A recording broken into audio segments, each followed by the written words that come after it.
안녕하세요, 여러분. 오늘 다룰 해설 자료는요, 영화를 배우는 방식에 대한 여러분의 생각, 아니, 어쩌면 언어 자체에 대한 관점을 완전히 뒤집어 놓을지도 모릅니다.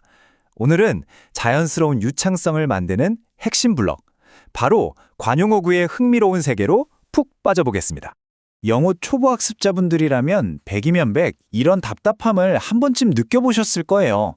내 영어는 문법도 다 맞고 단어도 많이 아는데 왜 원어민 귀에는 로봇처럼 딱딱하고 부자연스럽게 들릴까? 그쵸? 그 해답은요, 원어민들이 단어를 하나씩 머릿속에서 조립하는 게 아니라 이미 통째로 만들어진 언어 덩어리를 꺼내 쓴다는 데 있습니다. 오늘 우리가 짚어볼 전체적인 흐름입니다. 관용어구가 도대체 뭔지 그 뜻부터 시작해서 두 가지 언어 원리, 일상 속 관용구들, 문화에 따라 변하는 모습, 코퍼스 데이터로 본 5단어 조합, 그리고 마지막으로 문학작품 속 표현까지 속도감 있게 훑어보겠습니다. 자, 그럼 첫 번째 섹션입니다. 관용어구란 무엇인가? 단어를 넘어선 언어 덩어리입니다. 우리는 흔히 영어를 말할 때 머릿속에서 어휘라는 재료에 문법이라는 규칙을 더해서 문장을 만든다고 생각하잖아요. 그런데 최근 코퍼스 언어학이 밝혀낸 사실은 훨씬 더 재미있습니다. 우리 뇌는 사실 문장을 밑바닥부터 하나하나 조립하는 걸 별로 안 좋아해요. 대신 사람들이 매일 반복해서 쓰는 고정된 단어들의 나열, 즉 완성된 문구 자체를 하나의 덩어리로 뇌에 저장해 두고 쓴다는 거죠. 이게 바로 관용어구의 핵심입니다. 두 번째 파트. 두 가지 언어 원리, 싱글레어의 선택 이론입니다. 유창성을 제대로 이해하려면 언어학자 존 싱클레어가 제안한 기가 막힌 개념을 아셔야 하는데요. 언어 학습 과정에 빗대어 볼게요. 먼저 개방적 선택 원리는 마치 레고 블록을 낱개로 하나하나 정성스럽게 꽂아서 문장이라는 성을 완전히 처음부터 쌓아 올리는 방식입니다.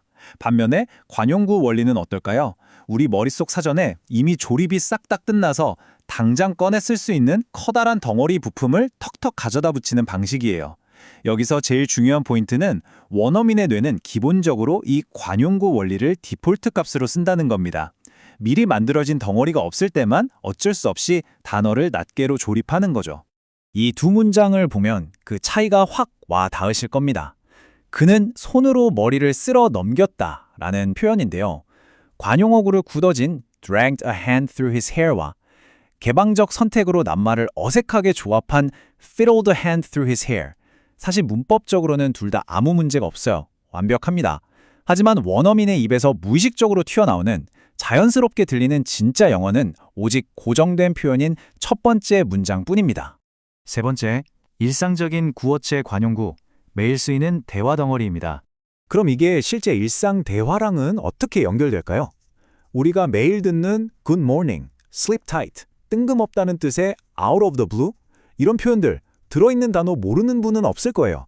근데 원어민들은 이것 말고도 일상에서 식은 죽 먹기라는 piece of cake, 주의 깊게 듣고 있다는 I'm all ears, 자러 간다는 hit a sack, 몸이 좀 안 좋다는 under the weather, 그리고 행운을 빈다는 break a leg 같은 덩어리 표현들을 진짜 숨쉬듯이 씁니다. 이런 단어들을 절대 쪼개지 말고 하나의 고정된 덩어리로 인식하고 통째로 뱉어내는 것, 그게 자연스러운 대화의 비밀병기거든요. 이런 덩어리들이 뜻이 있는 명사나 동사에만 있는 게 아닙니다. First of all, 우선, in other words, 다른 말을 하면 at the moment, 지금 당장 같은 연결어와 시간 표현 구문들을 보시죠. 대화를 하다 보면 이런 특정한 덩어리들이 대화의 흐름을 조직하고 문장과 문장을 아주 매끄럽게 이어주는 접착제 역할을 한다는 걸 알 수 있어요. 여기서 우리가 놓치기 쉬운 구어체와 문어체의 결정적인 차이가 나옵니다. 원어민들이 말할 때 끝에 and so on, 등등이나 a sort of, 일종의 같은 표현으로 말을 약간 흐리거나 모호하게 만드는 거 많이 들어보셨죠? 이런 모호한 태그 표현들은 즉흥적으로 말하는 구어체의 엄청난 특징이에요. 각 잡고 쓴 격식 있는 글에서는 거의 찾아볼 수 없죠. 초보 학습자분들이 딱딱한 교과서 영어를 탈출해서 자연스러운 프리토킹으로 넘어가려면 바로 이 구어체 전용 덩어리들을 입에 착 붙이셔야 합니다. 네 번째 섹션, 문화적 카멜레온, 관용구의 환경 적응입니다. 근데 관용구가 무슨 시멘트처럼 딱 굳어있는 건 아니거든요. 세계 어디에 사느냐에 따라 주변 색깔로 변하는 문화적 카멜레온이기도 합니다. 이 데이터 진짜 재밌는데요. 헛소동을 뜻하는 영국의 유명한 관용구 찻잔 속의 태풍 아시죠? 이게 미국으로 건너가면 찻잔이 찻주전자로 훅 커집니다. 근데 더 대박인 건 뉴질랜드에서는 무려 우유병이나 카푸치노 컵 속에 태풍이 된대요. 뉴질랜드 사람들의 엄청난 커피 사랑 같은 독특한 문화적 배경이 표준 관용구의 틀을 이렇게 재치 있게 바꿔놓은 거죠. 자, 5번째. 코퍼스와 5단어 조합, 데이터로 찾는 관용 표현입니다. 아니 그럼 언어학자들은 우리가 일상에서 이렇게 덩어리로 말한다는 걸 도대체 어떻게 알아낸 걸까요? 수천만 단어가 들어있는 거대한 디지털 도서관, 즉 커퍼스 데이터베이스를 돌립니다. 컴퓨터가 눈 깜짝할 새 1000분의 1초 만에 반복되는 단어 묶음인 N그램을 쫙 뽑아내고요. 그 주변 문맥을 꼼꼼하게 분석해서 실제 사람들이 어떤 조합을 제일 많이 쓰는지 찾아내는 겁니다. 이런 데이터 기반 분석법이 언어학계의 관점을 완전히 뒤집어 놨어요. 예전에는 어떠다 한번 쓰는 신기하고 웃긴 속담 같은 거에 집착했다면 이제는 영어를 진짜 굴러가게 만드는 엔진, 즉 아주 평범하고 일상적인 단어 묶음에 완전히 집중하게 만든 거죠. 영국 국가 커퍼스에서 제일 압도적으로 많이 쓰인 5단어 덩어리들을 한번 볼까요? 1위, 2위가 바로 at the end of the, by the end of the 입니다. 전치사, 관사, 명사가 찰싹 붙어있는 이런 구조적 특징을 가진 뼈대 표현들이 상위권을 휩쓸었어요. 그리고 그 밑에 보면 I don't wanna to, 나는 12-2 같이 우리가 일상에서 수도 없이 쓰는 대화 조각들도 엄청난 빈도로 등장합니다. 소름 돋지 않나요?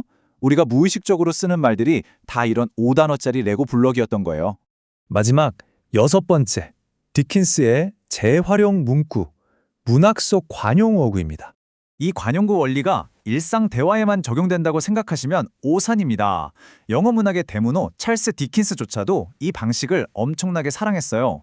연구자들이 디킨스의 소설들을 코퍼스 분석해봤더니 not to put fine a point upon it, 즉 너무 직설적으로 말하자면 이라는 뜻의 긴 문구를 자기 소설에서 복붙하듯이 재활용했다는 걸 찾아냈습니다. 불필요하게 돌려 말하지 않고 요점만 딱 짚는다는 이 문구, 디킨스 덕분에 대중화되어서 오늘날 우리까지 흔하게 쓰는 관용구가 된 거죠. 자, 오늘 우리는 원어민처럼 말하기 위한 궁극의 치트키, 관용구 원리의 비밀을 파헤쳐봤습니다. 어떠신가요? 이제 내일부터 영어 공부하실 때 여전히 단어라는 벽돌을 끙끙대며 하나하나 쌓아 올리시겠습니까? 아니면 원어민처럼 잘 만들어진 덩어리들을 통째로 턱턱 꺼내 쓰시겠습니까? 일상 대화 속에서 이렇게 미리 조립된 언어 블록들의 귀를 쫑긋 세워보세요. 여러분의 영어가 단어 하나에 집착할 때와는 비교도 안 되게 빠르고 자연스럽게 터져나오는 걸 직접 경험하시게 될 겁니다. 오늘 해설은 여기서 마칠게요. 여러분의 유창성이 더 어리째 쑥쑥 자라길 응원합니다.